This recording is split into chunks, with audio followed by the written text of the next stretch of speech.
Tuesday, November 14th meeting of the Fall River Redevelopment Authority. This meeting is open to the public to attend in person and at the above referenced date, which I just mentioned. Recording of the open session can be viewed at Fall River Government Television, www.frgtv.us. Pursuant to the open meeting law, any person may make an audio or video recording of this public meeting or may transmit the meeting through any medium. Attendees are therefore advised that such recording and transmission are being made, whether perceived or unperceived, by those present and are deemed acknowledged and permissible. John Erickson. Ron Rusin here. Joan Medeiros here. Also participating, Sarah Page, our Executive Director, John Kaufman, Counsel, Kenny Paola, Administrative Services Consultant, and Karen Martin, our Project Coordinator. First thing on the item on the agenda here is our open session minutes from October 25th, which are attached. Anybody have any questions on them? I think you were all present. Good on that. Just need a roll call to approve. John Erickson, yes. Motion to approve the minutes of last month's meetings. Second. John Erickson, yes.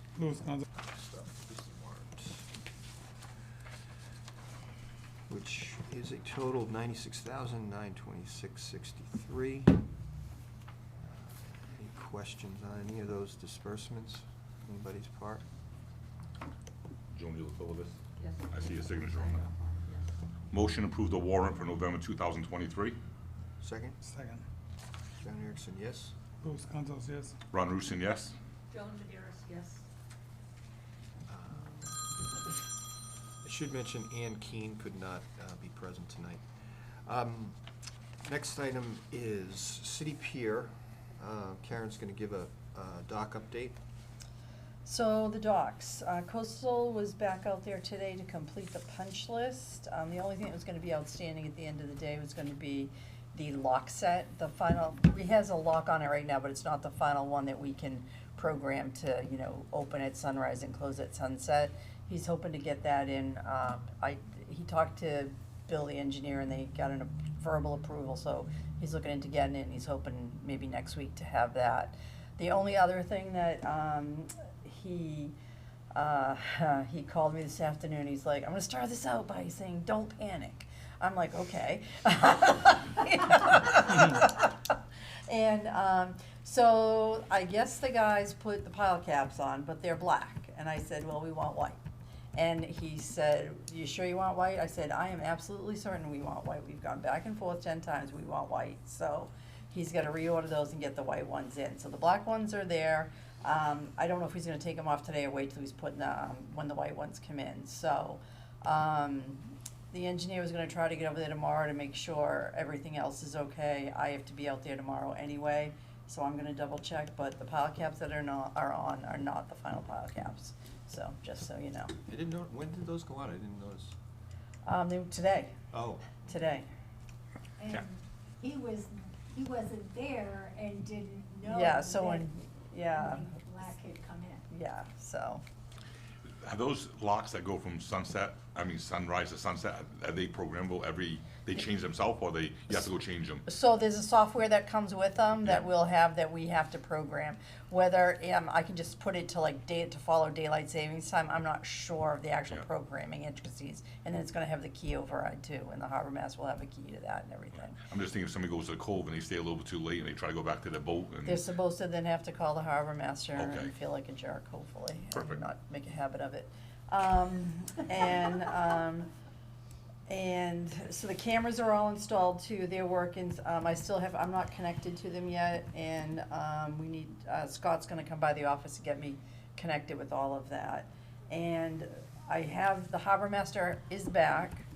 I spoke to him. He's probably going to swing by tomorrow and take a look at the docks. He's taken some look at them, but he is going to be going out on vacation from November 16th to just into the new year, like January 2nd. He'll be back. So he's all on board. He thinks they looked good from what he's seen, and I told him I'd probably bring him over to look at the spare parts and everything, so he knew where they were. So he was excited about everything. Oh, okay. So hopefully Once, we get the white pile caps on and the lock, we will be done, and we'll have him closed up. He'll pull up the gangway, Coastal Marine will pull up the gangway and close it all off for the winter, Nice. so. And the Stuart Dean? So passivation work was completed on November 2nd. The pier, the railings, all along the pier have now been passivated, and they look really nice. They look really good. And his bill was part of the warrant, and he'll be paid in full, and we'll be done with that also, so. Good. Seaport Council, Sarah? Great. I'm just gonna pass these out to you. The Seaport Council proposal went in, and I'm just giving you a little map that we made for the proposal that kind of shows exactly what we're doing. Question. Because I know I described it, but I think this helps. And so, we applied for,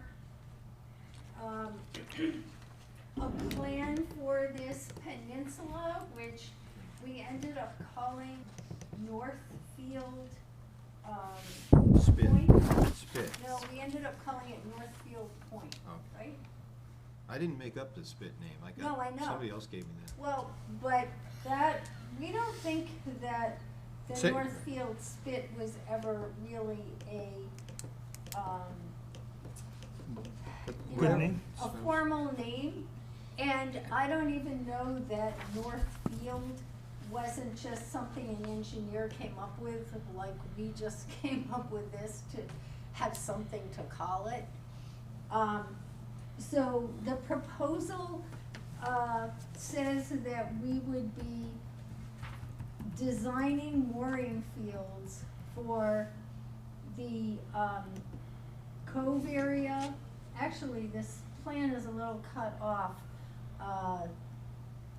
It has, if it's printed right, cove moorings on the left side of City Pier to the south, and then we would point, and then we would be designing a mooring field for the, boat ramp area up near. And so, we ended up working with the engineer that I told you about, which was enormously helpful.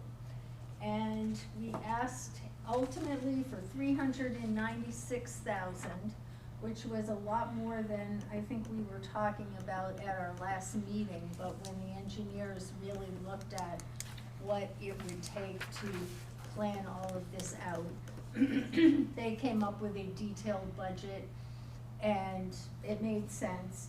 And then I asked you to approve matching funds, but the Seaport Council allows you to apply funds that you spent on your project previously that exceeded their commitment and your previous match. And so we had put hundreds of thousands of dollars into this out of Redevelopment Authority money. So I asked them to consider $80,000 of funds that we've committed over the last 2 years as our match. So we didn't actually have to commit more match money. Okay. What was the requested amount of the grant again? $396.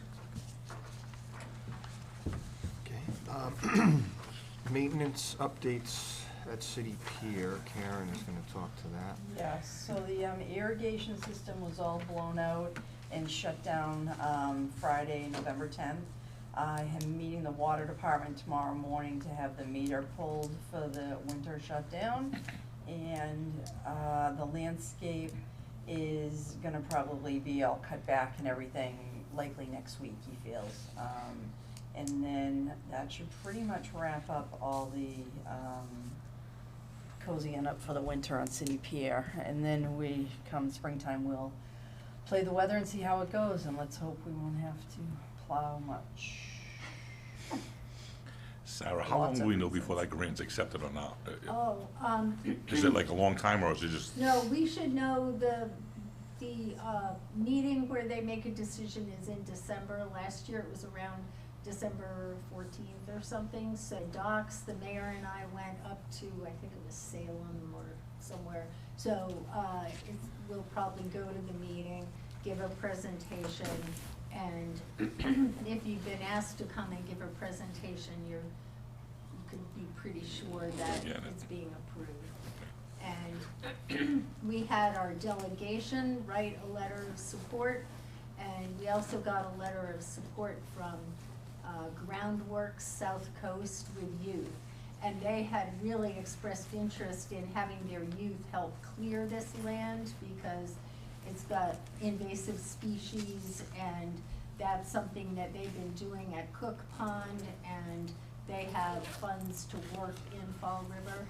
So, so we put them in as some students would participate with the engineer, learned about getting rid of invasive species. The engineer thought it was a wonderful idea, and it's certainly something the Seaport Council likes to see, that you're kind of involving students in things. So, so their director wrote a nice letter of support, and we hope that they'll be collaborators. thank you. Excuse me, next on our agenda is the, So we have been doing lots of outreach with Emily Innes, and Karen has gone out and done tabling at numerous locations to try to get input from residents in the Flint and people who spend time there. We did hire Elena Pavid, who had worked in the mayor's office for quite a while and has really done a lot of public relations in the city. So she is pushing through Facebook the flyer that we have, the survey, which has a QR code, and people have been responding. So we've gotten 200 responses so far. And people are really liking the QR code, and we're going to have a meeting this Thursday at Cattell Apartments, which is the senior apartments right on Pleasant Street. And we're serving pizza and snacks, and we're giving out the gift Cards, certificates. yep, the ones that Ron And we're donated. giving people gift certificates, and pulling a drawing for people who responded to the survey and people who came to the event. So we're hopeful that that will go really well. The mayor's speaking. Representative Schmid is sending his staff person. Representative Viola is sending her staff person. We're still waiting to hear from Senator Roderick's office, and we did invite Representative Sylvia too. And we have other people coming to respond to questions and concerns that the residents have. They're very concerned about illegal activity in some key bus shelters, and so we have Captain Furtado coming to talk about what the police are doing about some of the safety issues in the Flint. And we have Paul Furland coming to report on the $2 million grant the city just got to work on Stafford Square, because Stafford Square floods, and that's been an issue in, people have continually raised that concern. So it's really exciting that he has the grant he needs to plan that whole project. So he's going to report on that. Mike Dion's going to report on the whole facade program he's doing that's improving the buildings along, Gilbert's Jewelers and along White Rose and a few other places. So that was one of the things the residents, wanted to see changed, so that's good. And then Aaron Tetro is going to come and talk about some buildings that he's redeveloping on Pleasant Street. So what we wanted to do is make sure that people heard some positive movement on Pleasant Street. We know they're going to complain about the building that is still fenced and scary next to White Rose. And we know the city's working hard to try to deal with that building. So we wanted to be sure that we brought a lot of good news, and we'll be asking for input, and we'll have boards, and so after the presentations, we'll present some of what we learned in the surveys, and after people speak and present what's happening, then they'll be able to go up to boards and put Post-its and say, you know, what more they wanna give as input. What date is that? This coming Tuesday. Thursday. Thursday, Thursday, 16th. sorry. You Coming mean this Thursday. 2 days from now. This Thursday? Yes. 5:30? Thursday, 5:30. Yeah, it would be great if you came. Joan and Louis have both been on the phone on some of the meetings, so, a lot of what I just described was encouraged on. Board and Post-its and all that. That went pretty well. Yeah. So, I think that's that report. And then the, Sarah, the amendment to the waterfront Mhm. So we learned yesterday that that was approved by the Office of Housing and Livable Communities. And so we've all worked hard on that for a number of months, and we're thrilled that the amendment got approved. And Ken and I are going to meet with John to talk about steps that we would need to take to really look at acquiring one of the properties that was identified as a potential acquisition. But that was good news. Okay. The property at 191 Commerce Drive, there's nothing new to report on that. Anybody have any questions on any of those things? No, that's the gas company's site, or is that the gas station we're talking about? It's the one, On a corner? Mhm. No. Okay. In the corner of Turner. The amendment covers both. The amendment covers both of them, but it's, okay, so we're good, I guess. The chair makes a finding an open session would have a detrimental effect in negotiating and litigating position of the public body. The purpose of the executive session is to approve the executive session minutes from August 23rd, 2023, and discuss strategy with respect to contract negotiations for the Route 79 Duval Street Corridor Master Plan. I'm going to take a roll call. And are we not returning to? We're, motion to go into executive session, and we will not be returning. second? Second. John Erickson, yes. Louis Gonzalez, yes. Ron Rusin, yes? Joan Maderas, yes. Thanks, everybody. I think we're all set. Thanks, Alex.